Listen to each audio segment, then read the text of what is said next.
ગુજરાતમાં તારીખ સાથે અંબાલાલે કરી ભારે વરસાદની આગાહી। આ તો ટ્રેલર હતું। રાજ્યમાં ફરી વાવાઝોડા સાથે માવઠું, ખેડૂતોની ચિંતામાં વધારો। ભર ઉનાળે ગુજરાતમાં વાવાઝોડાનું સંકટ। કયા જિલ્લામાં પડશે ભારે વરસાદ? પવનની ગતિ શું રહેશે? ચાલો સંપૂર્ણ માહિતી જાણીએ આ વિડીયોમાં।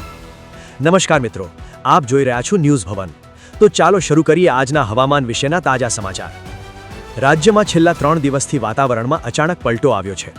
ગુજરાતના અનેક જિલ્લામાં કમોસમી વરસાદ વરસ્યો છે। હવામાન નિષ્ણાંત અંબાલાલ પટેલે પણ રાજ્યમાં વરસી રહેલા કમોસમી વરસાદ અને માવઠાને લઈ આગાહી વ્યક્ત કરી છે। અંબાલાલ પટેલના જણાવ્યા મુજબ આજનો દિવસ હજુ દક્ષિણ ગુજરાત માટે ભારે રહેશે। અહીં કમોસમી વરસાદની શક્યતા છે। અંબાલાલ પટેલની આગાહી મુજબ 25 માર્ચથી લઈ 28 માર્ચ દરમિયાન પશ્ચિમી વિક્ષેપના કારણે વાદળછાયું વાતાવરણ રહેશે। 8 એપ્રિલથી 10 સુધી વધુ એક પશ્ચિમી વિક્ષેપના કારણે ગુજરાતનું વાતાવરણ બદલાશે। એપ્રિલ માસમાં પ્રી મોન્સૂન એક્ટિવિટી થવાની શક્યતા તેમણે વ્યક્ત કરી છે। આ વર્ષે પ્રી મોન્સૂન શરૂ થતાં ગરમીમાં વધઘટ થતી રહેશે।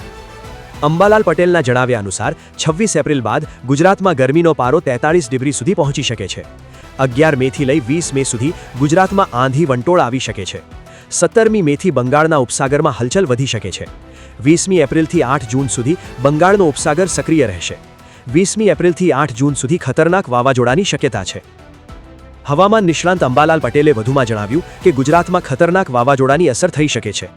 અરબ સાગરમાં 17મી મે બાદ હલચલ વધશે। 25મી મેથી 4 જૂન વચ્ચે કેટલાક ભાગમાં વરસાદ પડી શકે છે। 8મી જૂનથી અરબ સાગરના પવનમાં ફેરફાર થતાં 20મી જૂન વચ્ચે વાવાઝોડું બનશે।